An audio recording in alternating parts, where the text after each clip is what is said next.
Et le problème se pose en particulier quand le traducteur ne traduit pas dans sa langue maternelle.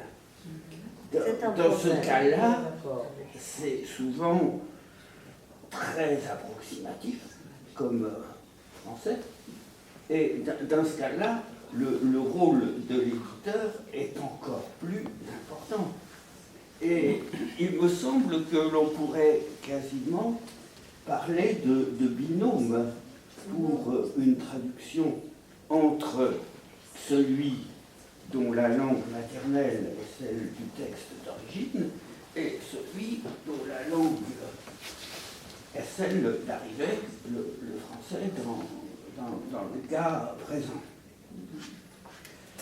Je voudrais juste faire part d'une expérience parce que je viens de sortir un énorme livre de correspondance de Benjamin Fontaine dans lequel il y a des poèmes. Et ces poèmes ont été traduits par ma co-auteure qui est d'origine moldave. Et Origine moldave. Donc de langue maternelle roumaine. Et donc nous avons fait ensemble un travail sur ces poèmes. Bien souvent, elle sortait un premier jet et ensuite il y avait tout un travail pour le rendre en français. Et quelquefois, on n'aboutit pas. Les poèmes, pour la plupart, étaient des poèmes de jeunesse, relativement faciles à traduire. Mais quand on se trouvait devant un poème beaucoup plus élaboré, eh bien, on a préféré quelquefois s'abstenir et laisser la version roumaine. Mais il me semble que là, on a eu une expérience de travail en commun qui a été très aboutie. Alors, Nina, si je peux me permettre, c'est très intéressant ce que vous dites, parce que l'éditeur, oui, il faut qu'il intervienne dans ce travail-là, l'éditeur en général, mais pour les traductions notamment. Et en revanche, quand vous dites que la traduction, je suis croate, je fais la traduction dans les deux sens, mais plus vers le français. Donc ce n'est pas ma langue maternelle. Je maîtrise la langue française, mais pas comme vous, c'est sûr. Mais nous, on a adopté un système qui s'appelle la traduction collaborative, avec 3 traductrices croates, nous sommes toutes les 3 bilingues, et travaillons sur les textes. Déjà, les textes croates, on ne les lit pas de la même façon, donc il y a beaucoup de discussions là-dessus. Et puis, quand notre traduction, quand on considère qu'elle correspond au texte croate, ensuite on travaille avec notre éditeur, qui est Jean de Brain, qui est poète également, éditeur, essayiste. Et après Jean, il y a encore un rédacteur français, qui est poète, libraire, bibliothécaire, etc. Et le premier jet est très vite oublié. Ce premier jet est vraiment un jet. Après ce travail de profondeur, qui est la recherche de rythme, d'image, de travail sur la langue, parce qu'on essaie de faire à la langue française ce que l'auteur a fait à la langue croate. C'est vrai que c'est un travail collectif pour nous, et c'est vrai que maintenant je ne pourrais plus traduire sans ce travail collectif. Et imaginez qu'un éditeur arrive et prend la traduction telle qu'elle, c'est impensable. Impensable. Si vous avez raison. Ça arrive. Ça arrive. Mais moi, je suis très étonnée de ce que vous faites, parce que j'ai rarement vu ça. Lorsqu'un texte n'est pas bien traduit, on ne le prend pas. En général, les éditeurs n'ont pas travaillé avec moi. On peut retravailler le texte. S'ils sont bienveillants, mais moi, ça ne m'est pas arrivé que... Michel est très bienveillante, c'est ça. Oui, vous êtes trop bienveillant, et c'est formidable même. Mais c'est peut-être passionnant aussi d'avoir un contact avec une langue que vous êtes étrangère. c'est tout à fait passionnant. Oui, oui. D'abord, si tu me permets à dire que les éditeurs ou les poètes roumains étaient très bienveillants depuis toujours avec la langue française ici. Et, par exemple, hier soir ou avant-hier, c'était une soirée du théâtre. Et c'était la soirée un petit peu dévouée, consacrée à Georges Banu, qui était un grand avant-gardiste de théâtre d'avant-garde, mais d'origine roumaine. Et j'ai dit ce que le théâtre de dramaturgie de la langue roumaine a fait un cadeau à la langue française, et ici, c'est énorme. Qu'est-ce que je vais dire? Que la langue roumaine, si tu veux dire moldave, Non, c'est la même. c'est la même. C'est la même. Avait un grand, c'était comme la grande amitié, mais bon, c'était peut-être la même origine de langue. Comment ça se C'est une langue latine, mais avec beaucoup d'apports autres. Il y a des apports slaves, il y a des apports C'est vrai. bon, C'est la richesse. c'est une langue qui est riche et que moi je ne maîtrise pas. Ah, tu ne maîtrises pas, tu étais né ici? Non, non. Mais oui, Ah oui, c'est tout roumain.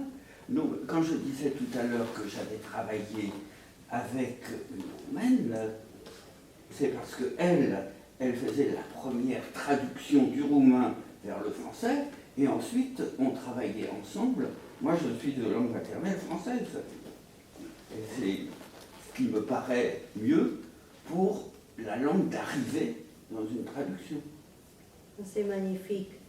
Donc Michel Carassou, qui est pas seulement, il a publié un livre, à moi c'était pionnier sur les femmes artistes qui vient de la Serbie et de l'ex-Yougoslavie, le territoire de l'ex-Yougoslavie, mais il est aussi, il a publié les auteurs et les poètes d'ampleur énorme de la Roumanie, de le monde entier, de Benjamin Ça c'est Fonda. le livre de Nina, pour ceux qui ne connaissent pas. Bah oui.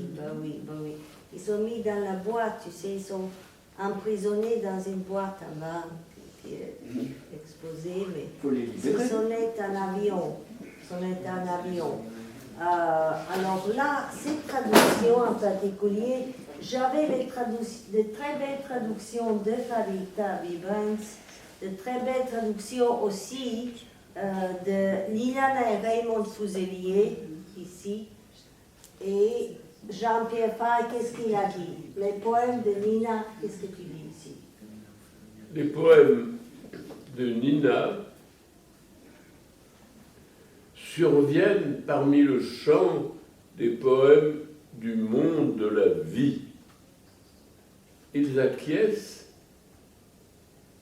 à ce qui vient, à l'échelle des minutes brèves du plus vivant, par bonheur. Avec cet humour, pas du tout défini, de l'accablement infatigable et triomphant. Voilà, c'est signé de moi, mais c'est écrit par moi, il y a 4 lignes, pour dire quelque chose de Nina qui soit synthèse, qui soit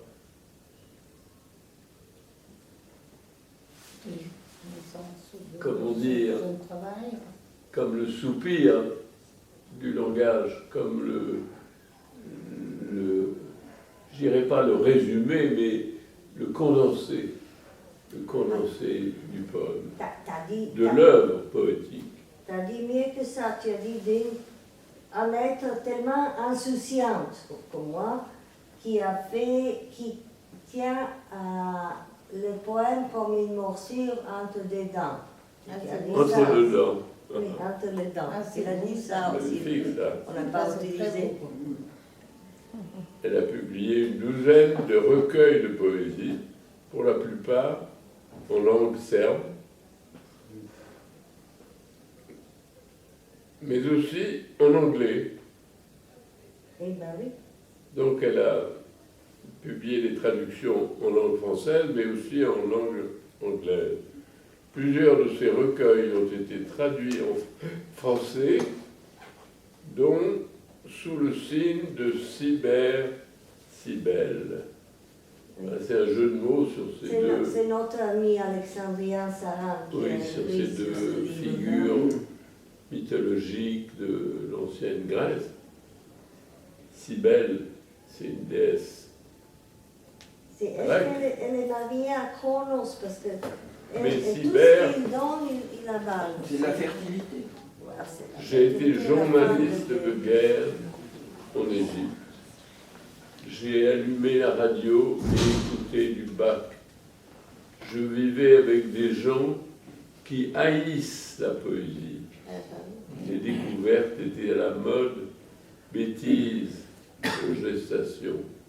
Et là, ces doigts de Glenn Gould, un beau jour, a-t-il dit, j'ai rencontré Dieu. Alors il y a une phrase de moi, de 4 lignes, sur Nina, sur les poèmes de Nina. Les poèmes de Nina surviennent parmi le chant des poèmes du monde de la vie. Ils acquiescent à ce qui vient, avec cet humour pas du tout défini de l'accablement infatigable et triomphant. Bon, merci Jean-Pierre, tu étais toujours, comme tu faisais partie de ma famille Famille linguistique de l'âme. de l'âme, oui. Spirituelle et linguistique. Alors, on résume sur Nina en 4 lignes. Non, c'est Je vous les lis en français quand même. Non, je ne voudrais pas que tu résumes, c'est-à-dire que j'arrête mon existence et tout ça, tu résumes à 4 lignes. Tu vois, déjà, faire carte blanche de quelqu'un, c'est comme lui enterrer. Enterrer, c'est un petit peu effrayant. Donc, que ça reste comme ça. Est-ce que tu voudrais lire un poème à toi? Est-ce que tu Ah peux oui, lire un lisez-moi un poème à poème. toi? À moi? Oui. Toi, oui. Là, tu gardes, il y a le livre à toi, ici aussi. Et mes traductions, bon, on relâche la traduction. La traduction est toujours une transe d'action, une transversale de l'action.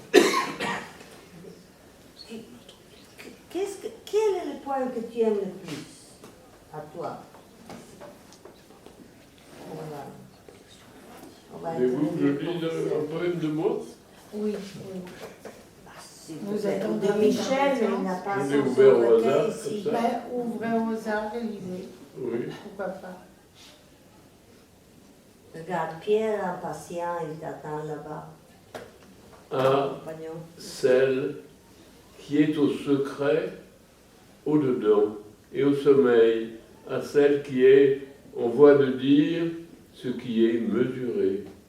Peut-on lui dire ce qu'elle a rapporté? La blessure approchée, peut-elle souffler? Le feu gravé, que pourra-t-il sceller? Et la chair, elle, très douce, connue. Le visage enseveli en cheveux, le corps, lui, en protection, rapproché. Lui, elle, corps vivant, jamais mesuré. La relation qui va des seins aux mots et monte du ventre à la vérité, dont la possession jette la figure noyée dans le monde de la chambre. La relation va et monte du ventre et condense un mouvement nu et noyé et jette la figure de possession dans l'étroite chambre de vérité. Voilà, c'est un poème C'est pris très beau, c'est très très pris beau. Il y a le rapport entre au hasard. corps et parole. Voilà, Très beau. c'est la page 203. Eh bien, en tout cas, voilà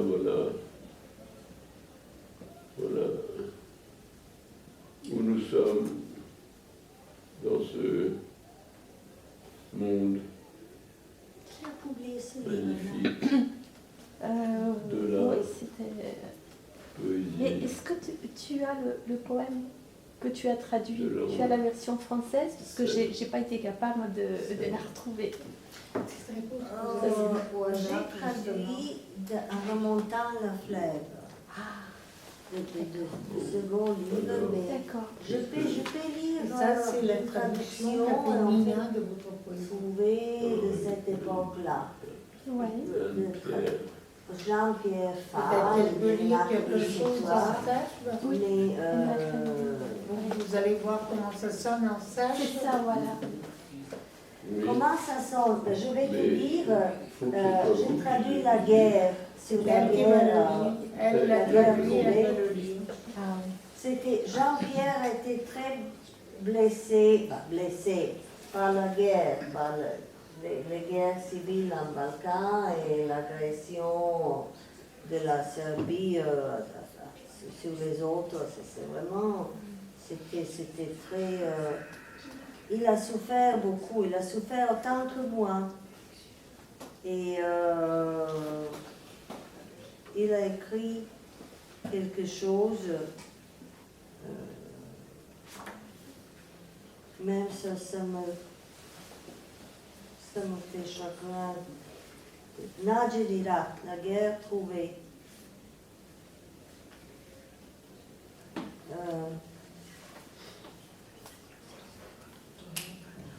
Tout ça, bon, je voudrais vous lire une section.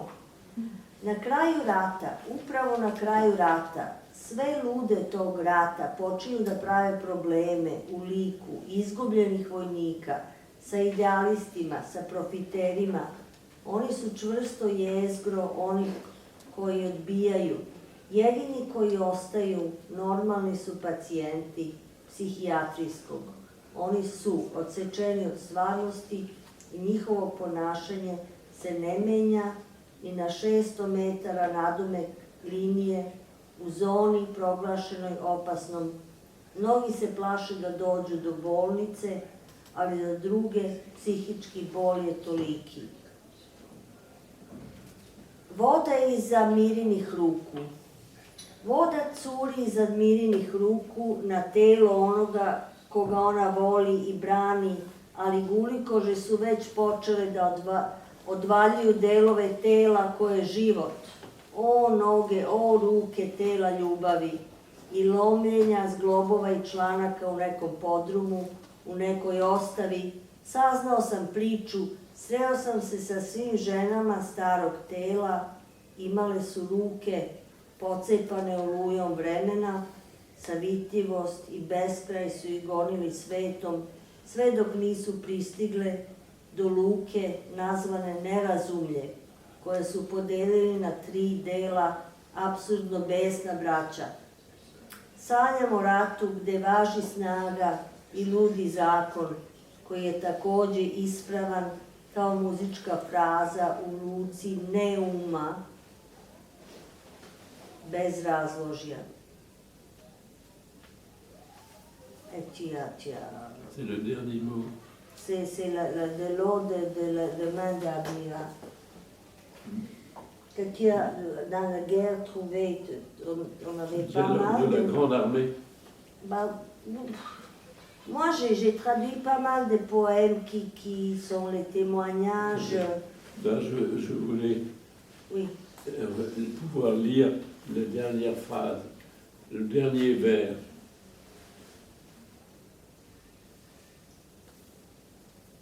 On peut ça? Là, C'est 23. oui, je dis. Non, 10. Le Continuez. 10. Est-ce qu'il y a dans ce livre-là la guerre trouvée? Je sais pas. Je crois pas. Je regarde. Oui. Nedo. Stojnim. Nedostižnim. Nedostižnim qu'on ne Yes. peut pas approcher. Guerre, Timessi. Toujours bougé. Bog za Zaveru Porodici. Porodice. Oh, pardon. Vous avez bien lu. I Boginja Pravdi. Dio. Pas bien lu. Neznania. Neznanja. Neznania. I Comment on traduit? boginja pravde, c'est la déesse de justice, za zlo neznanja, pour le mal de... Est-ce que De vous savez l'ignorance. guerre trouvée? Oui. Est-ce que tu peux... C'est édition al dente. Al dente. Excusez-moi.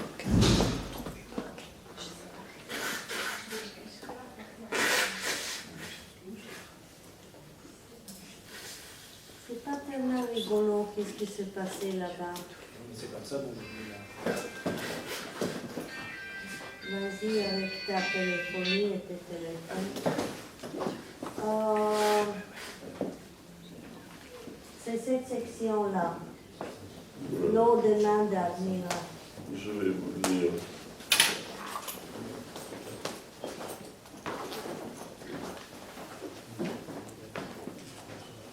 L'eau des mains d'Admira coule sur le corps de celui-ci qu'elle aime et défend.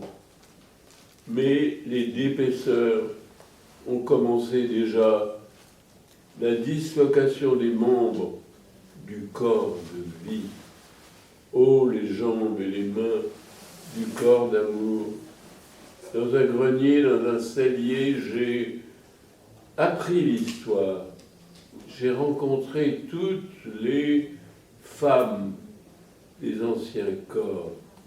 Elles avaient les mains arrachées par la tempête du temps. L'inflexion et l'infini les chassent par ce monde jusqu'au port nommé irraison et partagé en trois par l'absurde, entre frères furieux. Je songe à une guerre de force et de droit délire, aussi droite qu'une phrase de musique dans le port de Néoum. Des raisons. C'était des années assez lourdes. Dédié à Admira. Voilà. Admira qui a ce nom magique. Et Jean-Pierre, il est arrivé en Serbie, il avait le prix Zlatna Greda. Comment ça s'appelle? Zlatna Greda. La poutre dorée. La poutre dorée. Oui. Quand on est allé à Novi Sad et par la Danube. Oui, avec Mario Divo. Voilà. Ah oui, c'était un monde magnifique, très attachant, très pénétrant, très pénétrable. Et inoubliable. Donc c'était le travail le plus dur pour moi que j'ai jamais fait, que j'ai jamais effectué, la traduction de la poésie de Jean-Pierre Faye. Et auparavant aussi, j'ai tenté pas mal de traductions de mes collègues, de mes chers collègues, et des poètes, de tout le monde. Quand j'avais 17 ans, j'ai tenté à traduire Rumi le poète persan Rumi. Donc voilà, j'étais toujours attirée vers le vers persan. Et donc c'était une occasion spéciale quand j'ai rencontré mon cher Simon Farid Oliaï chez toi. Il était, c'est un philosophe persan qui était très proche, étudié avec Jean-Pierre Faye et avec Gianni Vattimo, qui vient décéder aussi. Et donc ça a vraiment changé ma vie, cette rencontre, et voilà, c'est le langue que j'aimais le plus